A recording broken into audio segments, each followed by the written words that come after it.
Wut auf die Welt und auf sich selbst, der ständige Versuch des Verfügbarmachens des Unverfügbaren, das uns völlig dann entfremdet. Es potenziert die Angst, den Frust, die Wut, die Aggression. Es potenziert die Wut. Je nach Persönlichkeitsstruktur natürlich. Die Welt, das Leben, der Mensch, letztlich ich, plötzlich als Fremder in dieser Welt, weil mir die Welt fremd ist und ich in keine Resonanz eintrete oder eintreten kann, weil ich mir selbst, der andere, die Welt entfremdet ist. Ich erinnere natürlich psychoanalytisch einen meiner Lieblingsautoren, Arno Gruen, der Psychoanalytiker, der Fremde in uns, dass das ja etwas mit unserem Schatten zu tun hat, mit dem, dass ich mir ja selbst fremd bin. Oder manchmal am Morgen in den Spiegel schaue und sage, hoppla, wer schaut denn dir da entgegen? Ah ja, und das bin ich auch. Und beleidigt wie ein kleines Kind bin ich auch. Ja, der Fremde. Ich denke, Joachim weiß das so gut als in seiner logotherapeutischen Ausbildung, dass es hier ganz zentral auch ist, mal so wieder an Viktor Frankl zu erinnern, an den Begründer der Logotherapie, der ja genau das umdreht und sagt, es ist das Leben, das uns die Fragen stellt. Wir haben zu antworten. Es ist das Leben, das uns die Fragen stellt. Nicht wir. Wir haben zu antworten und diese Antworten zu verantworten. Hartmut Rosa, eben Resonanz ist der Schlüssel. Resonanz ist der Schlüssel. Mit dem Leben, mit der eigenen Person in Resonanz zu gehen, auf die Fragen zu hören. Nicht gegen das Leben und nicht gegen die eigene Person, sondern mit. Das Mit ist das zentrale Wort. Und da sind wir natürlich mitten im Kontaktprinzip, das ja viele auch im Wahrnehmungsprinzip der Gestalt, das ihr ja schon auch angesprochen habt. Hören in der Resonanz, hören, was Welt, Kosmos, Mensch, Tier, Pflanze, Stein, jedes Atom zu sagen hat. Da sind wir dann natürlich in unserer christlichen Tradition relativ schnell bei Franz von Assisi, dem Sonnengesang und diesen Zugängen. Die Haltung religiöser Menschen, die Haltung auch, die er beschrieben hat, auch immer wieder in der integrativen Gestaltpädagogik und heilenden Seelsorge. Die Haltung und der Kern einer mystisch-religiös-spirituellen Haltung. Gott spricht in allen Dingen. Gott spricht in allen Dingen, sogar durch mich.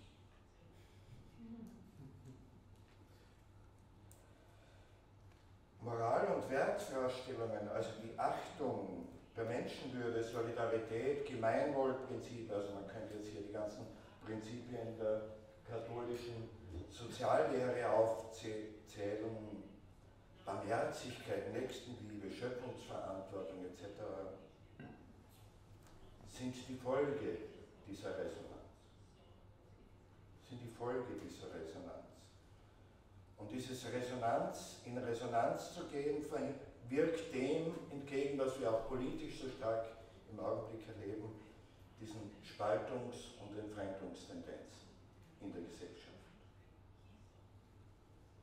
Ja, da gibt es noch einen spannenden Zugang von Hartmut Rosa, manche kennen das ja auch schon, dieses kleine Büchlein, ein Soziologe, der darüber schreibt, Demokratie braucht Religion.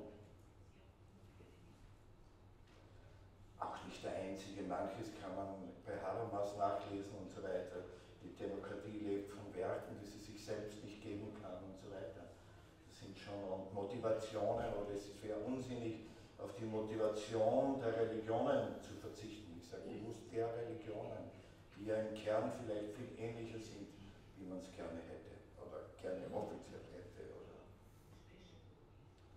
weil ja das Geheimnis, das letzte, unverfügbar ist. Ja, was schreibt er denn da drin? von Hartmut Rosa, für die, die so schlecht lesen können mit den Augen wie ich, lese ich es laut vor. Es sind eben zurzeit nur die Religionen wirklich in der Lage, grundlegende Moral- und Wertvorstellungen allgemein verbindlich in der Gesellschaft prägen zu können. Die Linke als gesellschaftliche Kraft hat diesen Anspruch mit der Art und Weise, wie der real existierende Sozialismus organisiert wurde und scheiterte, für längere Zeit verwirkt, obwohl sie rein inhaltlich dafür Angebote hätte. Aber sie schafft keine Allgemeinverbindlichkeit. Die Konservativen ordnen mindestens tendenziell Wertvorstellungen dem Funktionieren der kapitalistischen Wirtschaft unter. Der Markt aber kann keine Moral- und Wertvorstellungen hervorbringen. Worum geht's? Hartmut Rosa nennt es Halbverfügbarkeit. Er nennt es Halbverfügbarkeit. Eine Halbverfügbarkeit, die Resonanz ermöglicht, damit die Objekte, wenn hier von Objekten geredet wird, im Sinne der Psychoanalyse Sigmund Freud, eben der Freudschen Objekttheorie. Also damit die Objekte, wir würden wahrscheinlich eher aus der Gestalt sagen, die Subjekte oder das Subjekthafte zu uns sprechen kann, aber Freud wird es als alles, was außerhalb von mir ist, als Objekt bezeichnen. Also wenn ich über mich reflektiere, bin ich auch selber Objekt im psychoanalytischen Sinn. Also die völlige Verfügbarkeit, ich habe es in der Hand, das ist glaube ich da ein Schlüssel drin. Die völlige Verfügbarkeit, wie auch die völlige Unverfügbarkeit, kann nicht sprechen, wenn das Hartmut Rosa.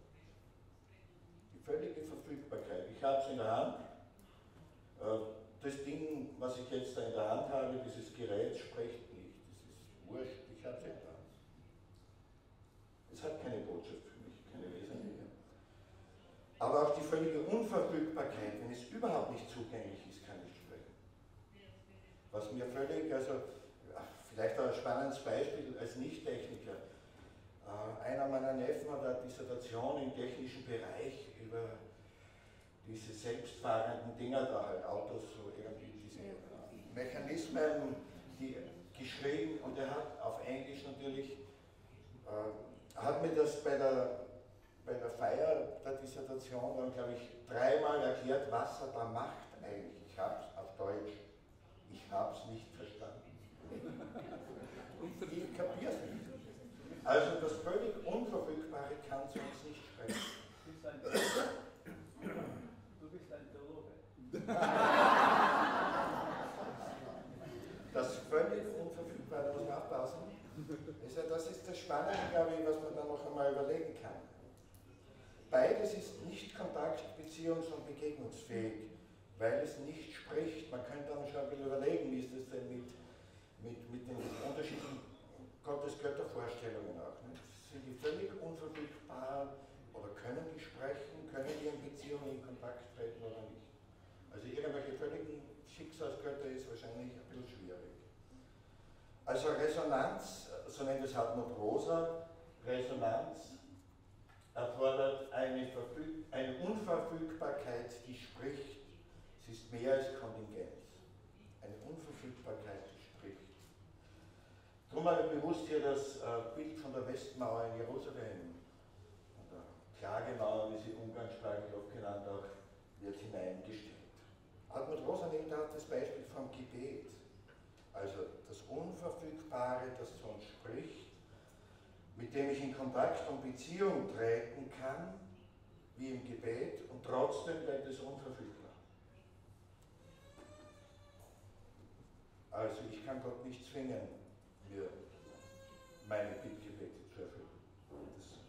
Es spricht, ich kann mit Kontakt und Beziehung treten, aber ich kann nicht verfügen darüber. Ja, und dann habe ich da unten noch meinen Enkel, der ist aber jetzt schon 16, mit dem Teddybären. Weil das auch nochmal, glaube ich, ein spannender Gedanke zum Weiterüberlegen ist. Ihr kennt sie aber ja schon mehrmals, auch in der letzten Zeitschrift wieder ein Stück da bei dem aktiven Symbolisieren über Donald Winnicott und also diesen englischen Kinderpsychiater und seine Theorie der Übergangsobjekte aus psychoanalytischer Sicht geschrieben, also wo es ja darum geht, wo er untersucht, wie wird denn der Teddybär für ein Kind zum Übergangsobjekt.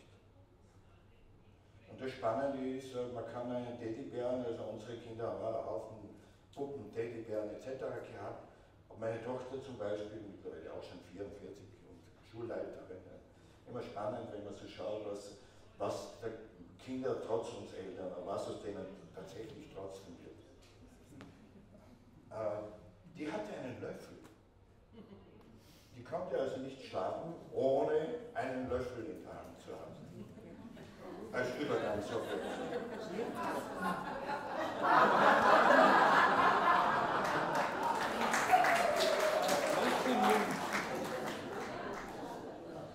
Ja, das Spannende an diesen Übergangsobjekten ist ja, und ich glaube ja religionspädagogisch, aber theologisch spannend, ist ja, das Übergangsobjekt kann weder vom Kind noch von der Mutter oder von den Eltern gemacht werden.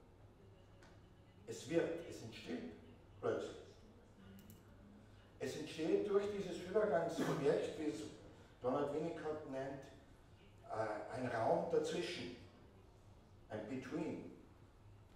Der entsteht, er kann nicht gemacht werden. Ich kann nicht zum Kind sagen, so, ich habe jetzt einen super tollen Teddybär gekauft oder einen super tollen goldenen Löffel und das ist jetzt ein Übergangsobjekt, der repräsentiert deine Mutter oder deine Umwelt und du kannst beruhigt einschlafen. Und gleichzeitig kann es das Kind auch nicht machen und sagen, das ist, kann auch nicht sprechen natürlich in dem Alter, das ist jetzt mein Übergangsobjekt, damit ich in Ruhe schlafen kann. Also es entsteht etwas wie ein Potential Space, nennt es Winnicott, also ein Raum der Möglichkeiten. Und das halte ich dann bis in die Sakramententheologie schon überhaupt interessant. Was denn hier entsteht oder was das auch für Sakramente heißt, was dieses dazwischen der Raum, der durch das Symbolhafte sich erschließt plötzlich und der nicht benannt werden kann. Und da gibt es dann spannende Beispiele, gemeinsam auch zwischen evangelisch-katholisch. Ich kann mich erinnern, mit der evangelischen Kollegin, zwei deutsche Kinder so Abendmahl gemeinsam gemacht haben, Abendmahlserzählung und dann gefeiert haben. Und sie hat Hostien mitgebracht und sie dann zu den Kindern gesagt hat, er könnte die Hostien ruhig angreifen, die sind evangelisch, die sind nicht geweiht wie bei den katholischen. Und ich habe mir gedacht, das ist genau das, wie man es kaputt macht. Das Sakramentale, was ist, statt den Raum offen zu lassen, was es ist. Was es ist im Letzten. Den Potential Space, den Raum der Halbverfügbarkeit.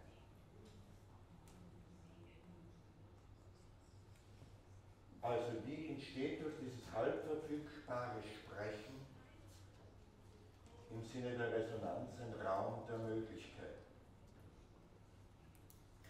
Und man ist dann sehr schnell wieder dann bei dem Thema Verletzlichkeit und Offenheit, die es braucht. Es braucht eine Offenheit, die aber zugleich eine Verletzlichkeit ist. Ich habe nicht umsonst ganz am Anfang das Beispiel von der Liebe genannt und Beziehung und das sich einlassen. Es braucht eine Offenheit, ein sich aufmachen, öffnen und damit bin ich aber auch verletzlich. Verletzbar und damit verletze ich auch. Gehört auch zu den Beziehungen dazu. Es ist nicht nur der Himmel, manchmal auch die Hölle. Es ist unvorhersagbar und macht deshalb Angst.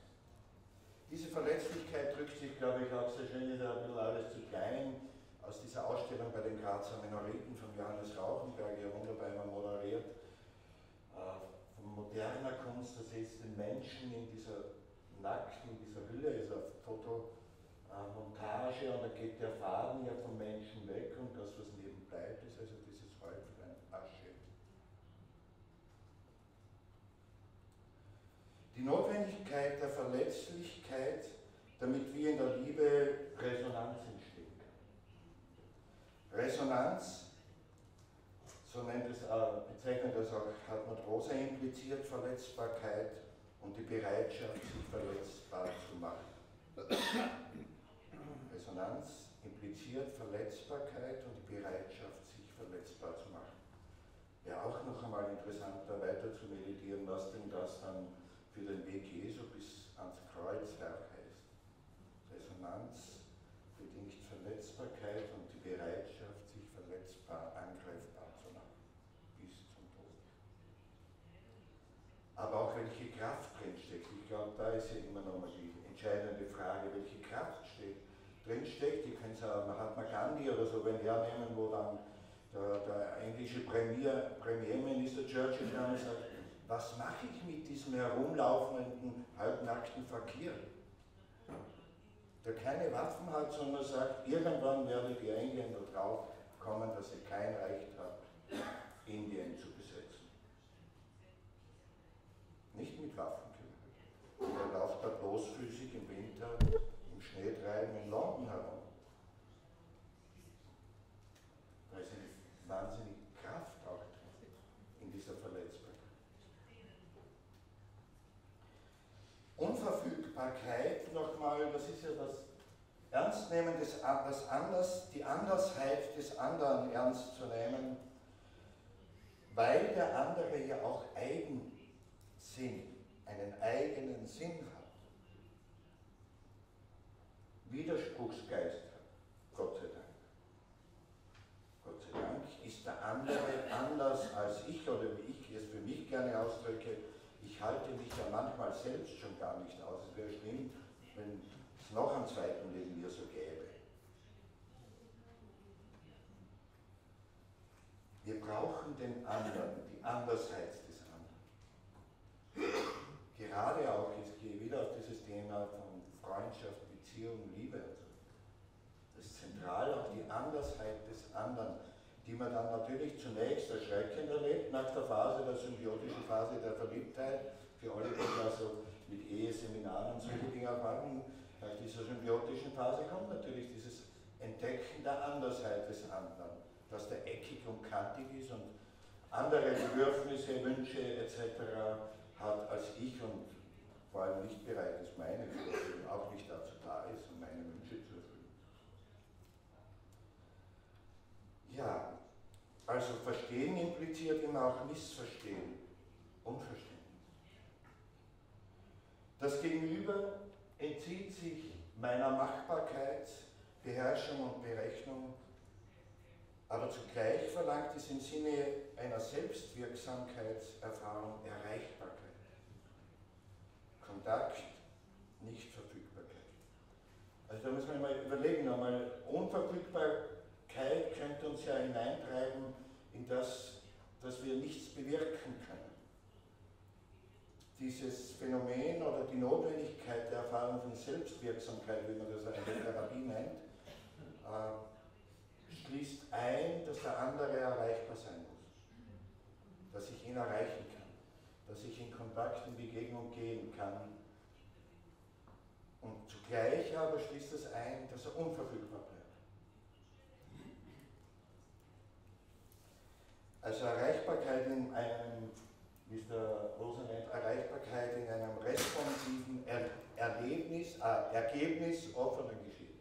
Es geht um diese Ergebnisoffenheit, aber ich glaube, wer menschliche Beziehungen beobachtet, auch kleine Kinder, weil es gerade sehe, die haben ihren Eigensinn, da können wir wollen, was wir wollen. Aber gleichzeitig gilt ja im Sinne dieser Erreichbarkeit auch, die Kinder machen ihren Eltern sowieso alles nach. Wir brauchen sie nicht erziehen, sie machen uns alles nach.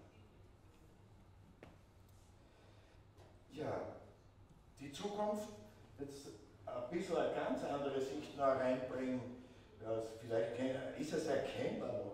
Wir haben mal gedacht, wir haben einen großen Bildschirm, die sind nicht so groß. Der Anton Zeilinger, heurige Physik-Nobelpreisträger, Österreich hat wieder einen Physik-Nobelpreisträger, ganz Österreich ist glücklich. Und der Knabe bekennt sich zufällig auch noch religiös. Und sagt als Quantenphysiker, wie wichtig ihm Religion ist. Ja. Und ein wichtiger Ausspruch, den ich jetzt in der Cut-Press auch wieder gelesen habe, er war ja Referent bei den Salzburger Hochschulwochen. Die Zukunft ist viel offener, als wir glauben. Die Anmaßung der Machbarkeit der Welt ist oft nur der Beschränkung der eigenen Fantasie geschuldet. Die Zukunft ist viel offener, als wir glauben. Und sagt dann also an vielen anderen Stellen, also er nimmt die Quantenphysik als Beispiel. Die Quantenphysik zeigt diese Offenheit und Unvorhersagbarkeit in der Physik und in der ganzen Naturwissenschaft. Und da würde ich einmal, das wäre meine These oder Hypothese dazu, daraus schließen. Und das macht unwahrscheinlich Angst. Also das, was wir jetzt in der Spätmoderne wissen, ist, dass alles, was wir tun, als Beispiel nur die Klimaveränderung hernehme, alles, was wir tun, hat Auswirkungen auf die Zukunft. Aber wir wissen nicht, welche. Da das System dermaßen komplex ist, können wir es nicht wissen, gerade auch von der Quantenphysik her noch einmal gedacht. Man kann erahnen und gut erforschen und etc., aber auch Corona wurde das so klar auch gezeigt, es lässt sich nicht vorhersagen. Es bleibt ein Stück weit unverfügbar und das macht wahnsinnig Angst. So, jetzt zurück zur Gestaltpädagogik. Was hat das denn alles mit Gestaltpädagogik und befreiender Bildung zu tun? Zwei Thesen. Eine pädagogische. Integrative Gestaltpädagogik und heilende Seelsorge mit ihren Kursen, Seminaren, Ausbildungen, didaktisch-methodischen Umsetzungen im schulischen Kontext oder im erwachsenenbildnerischen Kontext, besonders auch in der Religionspädagogik, unterstützt durch die Stärkung der Persönlichkeit, des Selbstwertes, der eigenen Würde, der Selbstwirksamkeit, eben die Fähigkeit, mit der Angst vor der Unverfügbarkeit zu leben.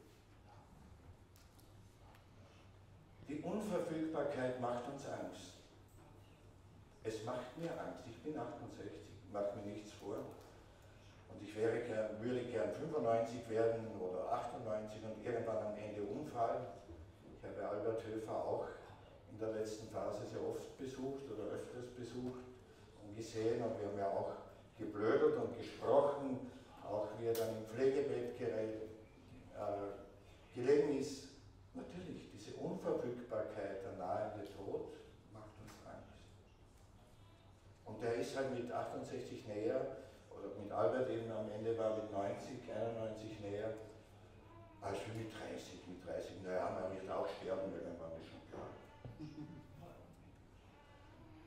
Und ich habe dann einmal geträumt, ein bisschen aus dem Nähkästchen zu plaudern, erschreckt wach geworden, ich bin verhaftet und zum Tode verurteilt worden, und wie ich da zum Scharfrichter oder zur Guillotine geführt werde, sage ich, schmunzelnd zum Scharfrichter, sage, es ist völlig okay, nach euren Gesetzen werde ich jetzt geköpft, aber warum gerade jetzt? Ich lebe gerade so gern. Das heißt ja nochmal umgekehrt, diese Unverfügbarkeit bis zum Tod gibt uns am Leben einen Ernst. Einen positiven Ernst. Ja, also mit der Angst, darum habe ich es ja fett da oben zu leben, statt gegen die Angst zu leben, beziehungsweise gegen die Angst zu kämpfen oder die Angst wie einen Feind zu behandeln. Die Angst ist überlebenswichtig. Ich fürchte mich vor denen, die keine Angst haben. Die glauben, unsterblich zu sein. Die Jugendlichen, die in der Jugendarbeit sind oder waren, wie ich einmal, die eben glauben, man kann auch mit 150 in die Kurve fahren und dann tödlich um die Bäume herumgewickelt sind mit ihrem Auto. Aber das grenzt dann bis in die hohe Politik, weil jetzt einmal der Name Putin etc. gefallen ist, aber nicht nur. Das ist auch, glaube ich, vielfach der Versuch, unsterblich zu sein, gegen die Angst zu kämpfen, um zu überleben, statt mit der Angst mitzugehen. Die Angst an der Hand zu nehmen, manchmal sie zu beruhigen, jetzt sage ich es ein bisschen therapeutisch, nimm die Angst an der Hand. Sag ich, ja, ich nehme dich schon wahr und du bist wichtig, aber ich stelle dich auf die Seite und nicht vor mich hin, damit ich weitergehen kann. Ich nehme dich gut, ich halte dich an der Hand, du bist ein wichtiger Wegbegleiter. Die integrative Gestaltpädagogik kritisiert und distanziert sich einerseits von allen, halte ich für wichtig, für ganz wichtig, also zumindest in unserem Sinn, allen esoterischen Machbarkeitsfantasien und Praktiken. Bewusst sage ich das. Vor allem esoterischen Machbarkeitsfantasien und Praktiken, also all diese Versuche, ein Stück magisch das Unverfügbare verfügbar zu machen, sei es mit Heilkräutern, Heilsteinen, Naturmedizin, im Unterschied zur Schulmedizin, das ist ja, wo man weniger überlegt, ja, wo kommt denn der Ausdruck her, Schulmedizin? Das war die jüdische Schulmedizin. Die wurde im Nationalsozialismus geprägt, die Naturmedizin gegenüber der jüdischen Schulmedizin. Das ist der politische Hintergrund des Ganzen. Das heißt ja nicht, dass alternative Formen des Heilens etc. nicht auch sinnvoll sind, aber sich richtig auch einzuordnen. Oder Chakren etc. Bis hin auch andererseits natürlich kritisiert und distanziert sie sich von den fundamentalistisch-magisch-religiösen Praktiken und Vorstellungen, die Gott verfügbar machen wollen. Da haben wir ja auch schon ein bisschen, das wäre jetzt ein bisschen auch diese pfingstliche Pentekoste-Bewegung und so weiter. Solche Wege führen, will ich einmal daraus schließen, eben nicht zu einer befreiten Kunst des Lebens, die lernt, vertrauend mit diesem Spiel von Verfügbarkeit und Unverfügbarkeit zu leben und mit dieser Angst vor dieser Unverfügbarkeit auch umzugehen, mitzugehen. Theologisch, These, das Bild da oben gibt es in Graz, eine Plakatwand, wer es nicht lesen kann, von hinten, eine Plakatwand, was passiert nach dem Tod? Fragezeichen. Wir wissen es. Bestattung Graz.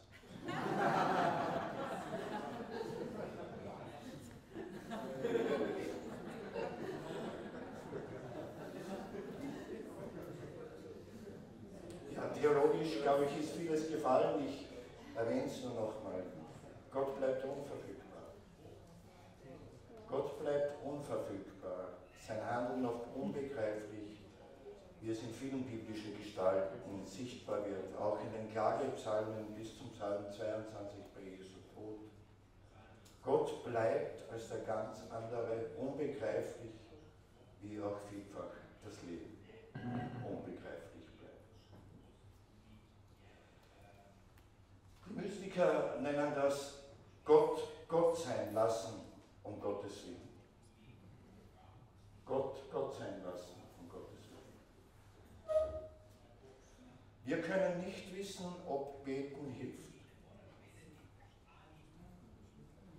Aber wir können dankbar vertrauen, lernen, Wiedersehen. Dankbar vertrauen lernen, dass Frau Rama trotz allem das Flugzeug erreicht.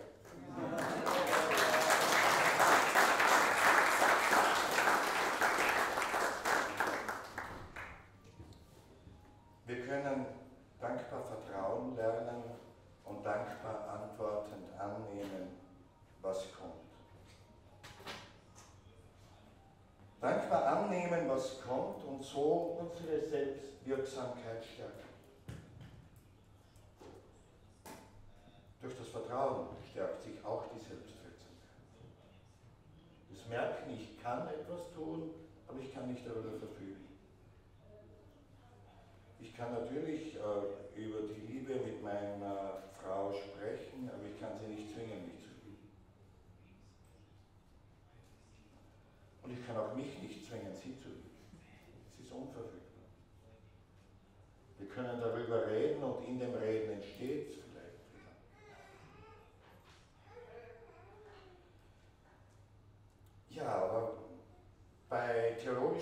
wichtig, Magnus Stritt ist ja auch schon gefallen. Nicht? Magnus Stritt über die Freiheit, das eine Buch. Das hat ja einen tollen Untertitel, der mir nicht einfällt. Weißt du, wer zufällig? Die Schleifung religiöser Bastionen oder so ähnlich. Das ist der Dogmatiker von Freiburg, Deutschland, von der Uni. Nur dann ist Jahwe, es ist Gott akzeptabel, wenn er auf Seiten der Menschen steht. Ich glaube, das war bei Johanna Rahner etc. immer da. Die jüdisch-christliche Tradition der Gottesbeschreibung geht davon aus, dass Gott ein Gott für uns mit den Menschen ist. Protanos homines. Für uns Menschen und um unseres Heiles willen ist der Mensch geworden.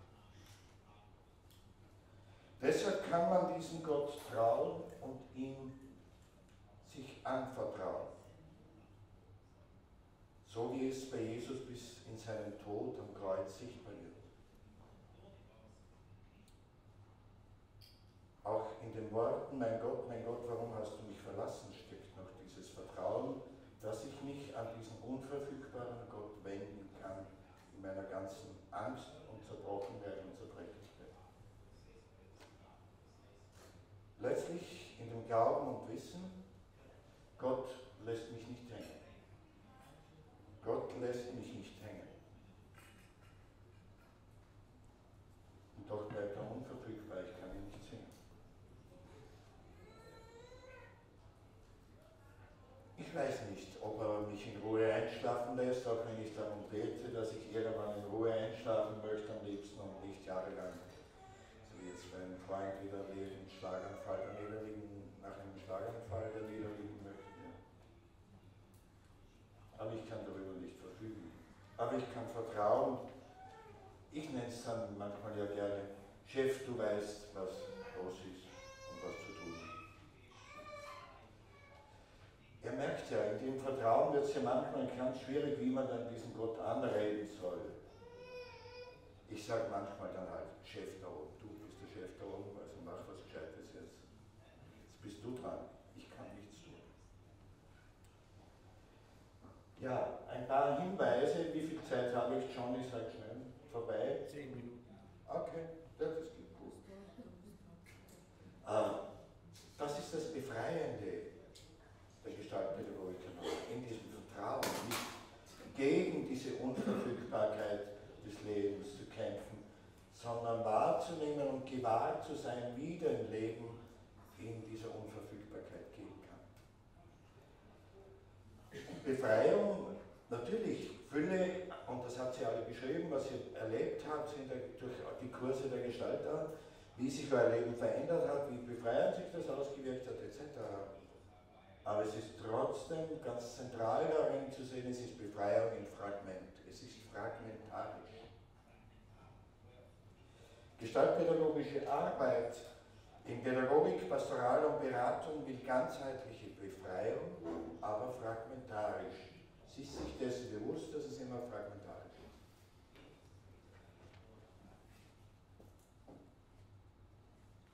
Und sich mit Befreiung beschäftigen heißt auch sich immer mit Unterdrückung und Unterdrückungsmechanismen und Strukturen beschäftigen. Man kann nicht über Befreiung reden, ohne über Unterdrückung zu reden. Man kann nicht über Heil reden, ohne das Unheil wahrzunehmen. Auch das Unheil in mir selbst. Denn unruhig ist unser Herz, bis es ruht in dir, so Augustinus. Unheil auch in mir selbst immer wieder. Sinnkrisen stellen die Fragen nach dem Endgültigen, nach dem, was über uns hinausgeht. Da bin ich wieder am Anfang. Pearls sagt, es geht um Wachstum in diesen Krisen, auch in psychischer Krankheit. Sinnkrisen stellen Fragen nach dem Endgültigen, nach dem, was letzter Sinn ist, letzter Halt. Und gibt manchmal ja überraschende Erkenntnisse und Einblicke und Erfahrungen wieder. Auch als Trainer habe ich das über Jahrzehnte erlebt, wenn man solche Arbeiten begleiten darf. Erfahrungen der Selbsttranszendenz nennt das Hans Joas. Also man hat plötzlich das Gefühl, hier geschieht etwas Heiliges. Hier geschieht etwas ganz Heiliges. Hans Joas, deutscher Religionssoziologe, Erfahrungen, in denen eine Person sich selbst übersteigt, nicht aber zumindest zunächst nicht im Sinne einer moralischen Überwindung ihrer selbst, sondern im Sinne eines Hinausgerissenwerdens über die Grenzen des eigenen Selbst, eines Ergriffenwerdens von etwas, das jenseits meiner selbst liegt, einer Lockerung oder Befreiung von der Fixierung auf mich selbst. Spannend, also ich bin ganz bei mir und indem ich ganz bei mir bin, erlebe ich plötzlich eine Befreiung von mir. Es ist dieses Paradoxon drin. Etwas ganz anderes als mit eine narzisstische Erfahrung. Ich bin ganz, denkt vielleicht gestern Abend, wie ihr da getanzt habt, ein bisschen war ich ja dabei, aber dann gewusst, wenn ich jetzt dann gehe, ist es eins. Und ich kenne mich, wenn ich den ganzen Anfang, dann kommt die Energie wieder, man ist ja ewig jung.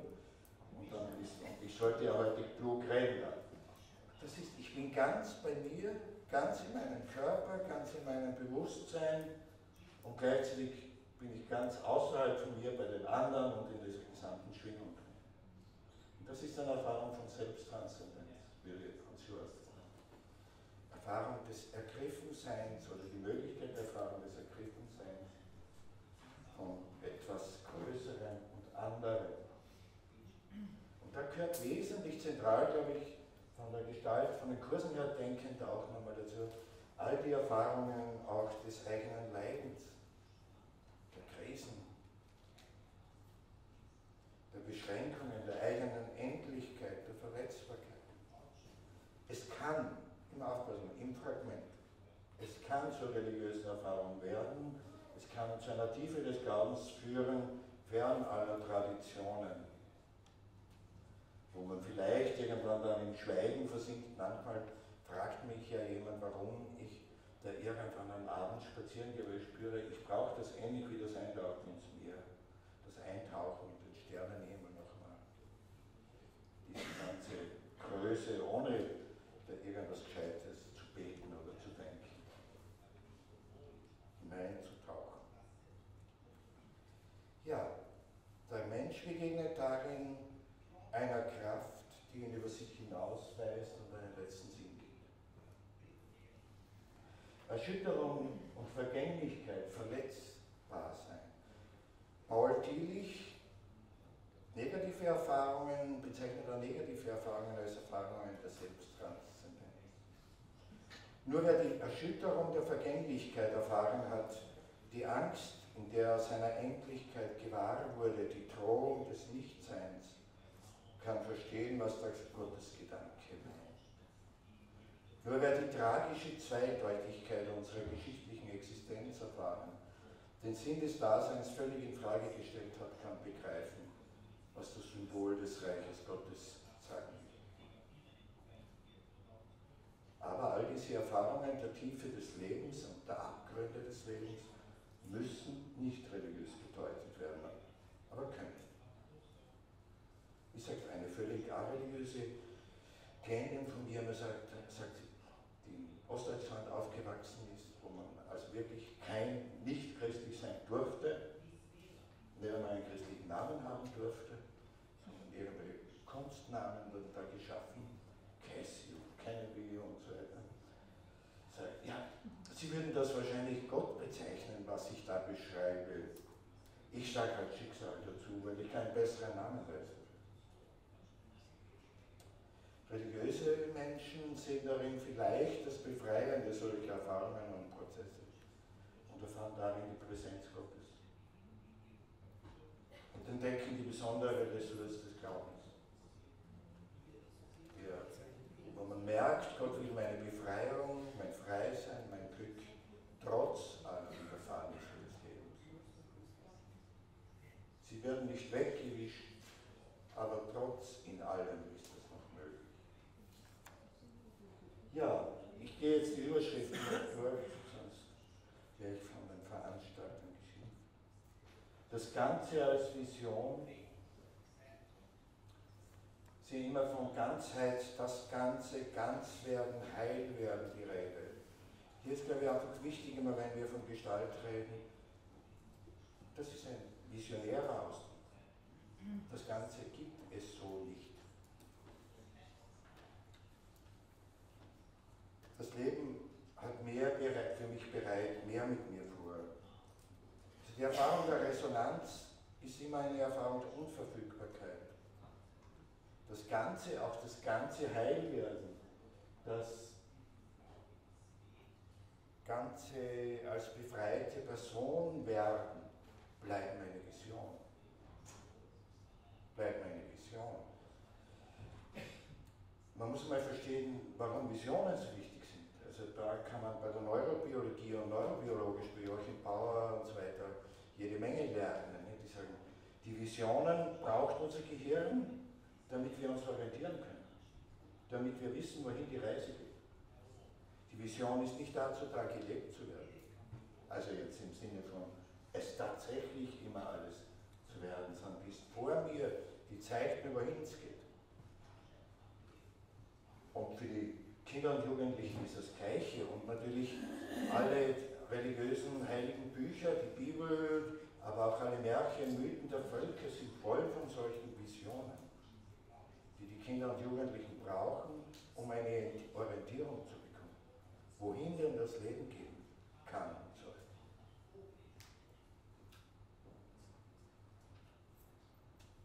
Ein Klient hat es einmal gesagt, der mit einer völlig überforderten, alleinerziehenden Mutter aufgewachsen ist, die drei Kinder, drei unterschiedliche Väter, er war der Älteste, die also wirklich den Besen auf den Rücken der Kinder abgeschlagen hat und mit 8 Jahren hat, man muss sich das vorstellen, Volksschule, 8-jähriges Kind, findet heraus, wer sein Vater ist, stellt einen Kontakt zu seinem Vater, der 150 Kilometer entfernt wohnt, her, schafft es mit 11 Jahren als Kind bei Gericht durchzusetzen, dass es zu seinem Vater kommt, damit es von der Mutter nicht weiter verprügelt wird. Man muss sich die Geschichten vorstellen. Und dann, irgendwann ist er in der Drogenszene gelandet, da hat er sich irgendwie herausgebeamt mit Hilfe einer Freundin. Und irgendwann ist er dann mit 23 Jahren bei mir in der Praxis gesessen. Und sage ich, wie haben Sie mich gefunden? Sage ich habe mir alle Homepages im Umkreis von, alle Therapeuten im Umkreis von 50 Kilometer angeschaut und nachgespürt, zu wem könnte ich Vertrauen aufbauen. Weil Religion war nicht sein Thema, hat ihn nicht interessiert. Ja, wesentlich nochmal für euch Lehrerinnen, Pädagoginnen etc. Auf der Suche nach Ressourcen. Ich habe mal gefragt, wie haben Sie Ihre Kindheit überlebt? Da sagt er, naja, viel fällt ihm nicht ein, weil die Mutter hat wirklich die Kinder eingesperrt in der Wohnung, die durften also auch nicht spielen, nicht am Spielplatz gehen, mit anderen Kindern keinen Kontakt haben. Da kam ich in die Schule und ich weiß noch, einmal bin ich von der Schule heimgegangen, ziemlich in der 1. Klasse am Anfang und habe mir gedacht, das Leben könnte tatsächlich auch gut werden. Und dann haben wir versucht draufzukommen, was denn diese Lehrerin gemacht hat. Was war das Besondere, was hat die geschafft, dass sie das bei ihm auslöst? Wir haben nichts Besonderes gefunden. Neurobiologisch wäre mir klar, was da passiert ist. Das heißt, sie konnte, die Lehrerin, in ihm so etwas wie ein Bild oder eine Vision von einem guten Leben wecken. Dass das Leben gut werden könnte. Und die Schülerinnen und Schüler wissen natürlich sehr genau, ob wir eine Vision für sie haben. Ob wir ihnen zutrauen, bei aller, Entschuldigung, wenn ich jetzt einen Kraftausdruck, bei aller Scheiße, aus der sie oft kommen, dass sie das Leben schaffen wird. Es ist bei den Klienten nicht anders, die auf allen 4,5 psychotisch nach Missbrauchserfahrungen oder wo immer daherkommen. Es ist der Glaube, dass das schaffbar ist. Und da ist man natürlich in einer religiösen Dimension. Und zugleich gilt der eschatologische Vorbehalt. Ein Bild von meinem Bruder, Künstlerbruder, muss ich ja schon nicht dazugeben. Dieses wunderbare Gesichter haben Himmel in den Augen, heißt das Bild, ne? Diese blau leuchten. Wir haben Himmel in den Augen. Wir haben Reich Gottes Himmel in den Augen und zugleich gilt der eschatologische Vorbehalt, der sagt, schon und noch nicht. Wir haben schon den Himmel in den Augen Aber wir sind nicht im Himmel. Das Endgültige steht aus. Für die christlich verstandene Bildung könnte in unserem heutigen gesellschaftlichen Kontext das Befreiende sein, dass es uns schützt vor dem Perfektsein und vor dem Glauben, dass wir das alles machen können. Christlich verstandene Bildung könnte in unserer heutigen Umfeld heißen, in der Leistung, Perfektion, Nachhaltigkeit, Gesundheit, in der sie so eine große Rolle spielen, eine Erziehung zur Fehlerfreundlichkeit und Schuldbewältigung zu sein. Kinder und Jugendliche könnten lernen, ihren Fehlern und Schwächen, ihren eigenen Unzulänglichkeiten, sogar ihrer Schuld, durch Resonanz sinnvoll zu begegnen, um so einen eigenständigen Weg zu einem glücklichen Leben durch die Schuld und durch die Fehler und durch die Nichtperfektionen durchzuführen. Also Bildung im christlichen Sinn wäre eine Erziehung, eine Wegweisung zu einem fehlerfreundlichen Leben in Solidarität, also eine Kultur der Fehlerfreundlichkeit zu entwickeln. Virginia Satir, die Begründerin der Familientherapie, vielleicht hier immer wieder wichtig in einer, die sagt, machst du einen Fehler, dann feiere ein Fest.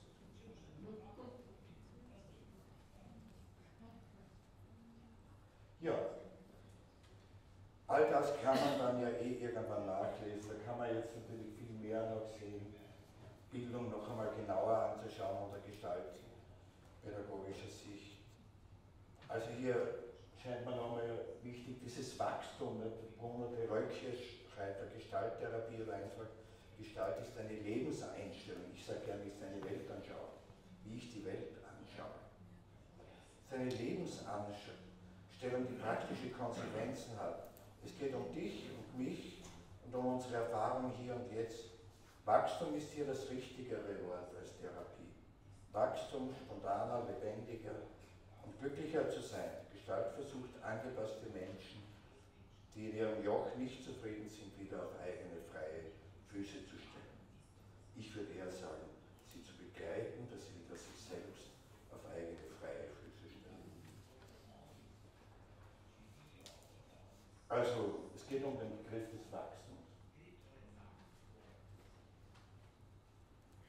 Ja, Dreh- und Angelpunkt drin ist die Persönlichkeit des Lehrers, der Lehrerin, die personalkommunikative Kompetenz des Lehrers, der Lehrerin. Das ist auch vielfach heute angekommen bei euren Arbeiten. Deshalb Schwerpunkt in der Selbstbildung, in der Persönlichkeitsentwicklung. Hier vielleicht wichtig, was C.G. Jung ja schon 1930 gesagt hat, nur Persönlichkeiten bilden Persönlichkeiten. Es geht also darum, zunächst selbst sich zu einer Persönlichkeit zu entwickeln.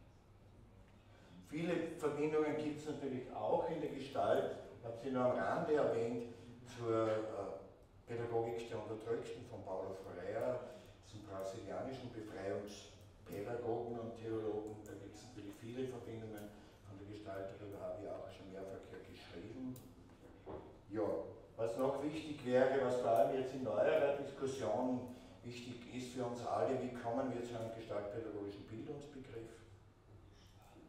Bildungsbegriffe heißt ja ein Focusing auf das Zentrale. Nicht? Was ist das, die orientierende Größe für Bildung? Wohin soll denn gebildet und erzogen werden?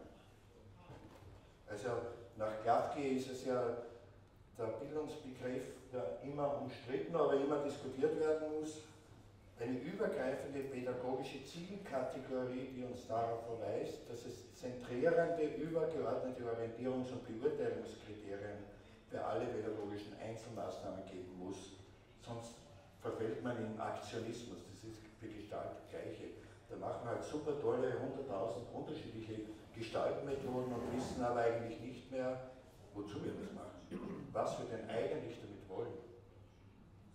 Dann kommt man in einen Erlebnisaktionismus hinein und vergisst das Ziel. Das hat damit zu tun, dass die Gestalt, Paul Goodman habe ich da angeführt, dann vor allem auch noch, also die Frage, hast du, was bildet der Menschen, wie, wohin und so weiter und was bilde ich? Gestaltkurse hätten dann den Sinn, zur Selbstreflexion hier zu führen, mich selber zu reflektieren, was will ich denn in all diesen Bildungsprozessen da drin? Wohin soll die Reise denn gehen?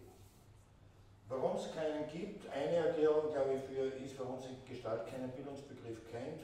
Paul Krugman ist ja der Begründer der Gestaltpädagogik. Wir Christlichen tun uns leicht, man kann das christliche Bildungsideal ruhig hernehmen, Menschenfreiheit, Bildung und formbar Mensch als bewirkter und wirkender, also wer will, kann ich gerne ja die Folien auch schicken. Ne? Paul Krugman ist eine Gegenbewegung. Gestaltpädagogik in Amerika war eine Gegenbewegung zur Kultur und Gesellschaft der 60er Jahre in Amerika. Und er sagt ja, im Grunde genommen sagt am besten, wenn man wirklich will, dass sich die Gesellschaft weiterentwickelt, alle Schulen abschaffen, alle Schulen weg, weil sie passen die Menschen nur an. Er nennt es, in meinem Zitat habe ich es da drin auch, er nennt es so, was man da alles sagen, und ich blätter einfach drüber, irgendwo kommt man die Seite, ganz schnell. Er nennt es ja sogar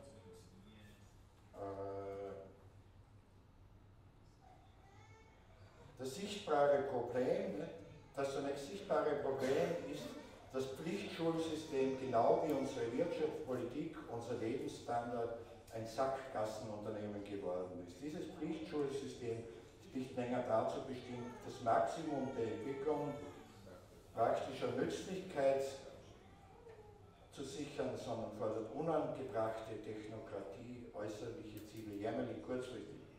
Selbst wenn die Schule wohlmeinend ist, befindet sie sich im bürokratischen Todesgriff einer uniformen Konzeption von den Universitäten angefangen, was unmöglich die Vielfalt etc.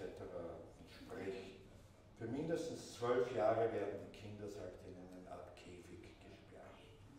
Tatsächlich gleichen ja vom Gebäude her viele Schulen, Albert Höfler hat mal gesagt, Krankenhäuser ähnlich, Kasernen. Das ist wirklich auffallend. Gut. Also Goodman war also ein radikaler Kritiker des Systems natürlich.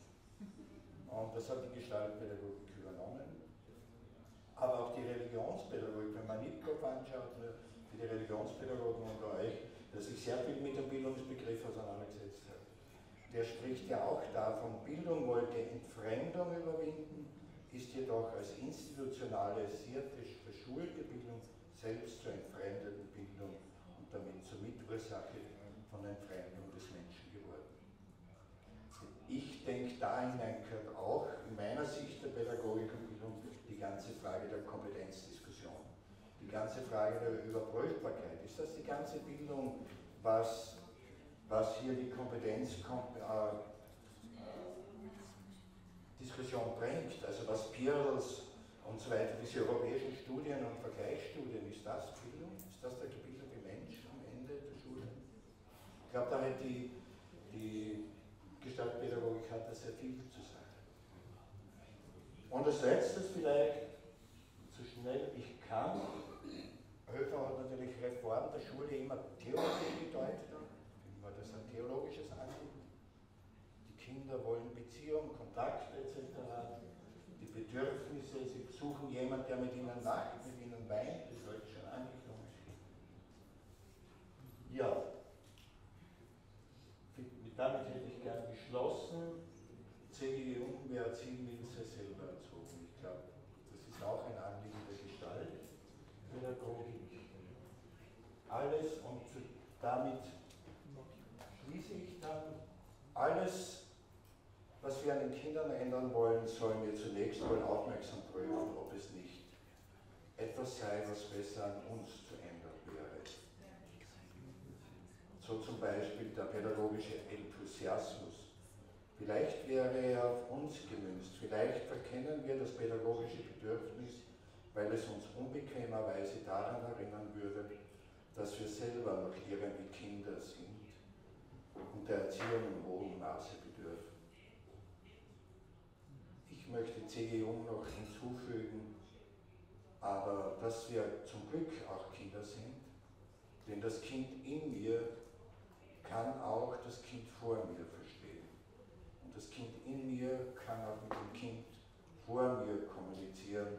Denkt an den Clown gestern. Das Kind in mir kommuniziert ständig auch mit den Kindern vor mir. Es ist eine Verstehensmöglichkeit der Kinder. Aber zugleich ist es wichtig im Sinne von Übertragung und Gegenübertragung in psychoanalytischer Sicht immer wieder zu fragen, und was ist aber jetzt meins und was ist wirklich meines, was ich zu bearbeiten habe und was ist Sache der Kinder. Ein paar Gedanken, nicht mehr. Danke für eure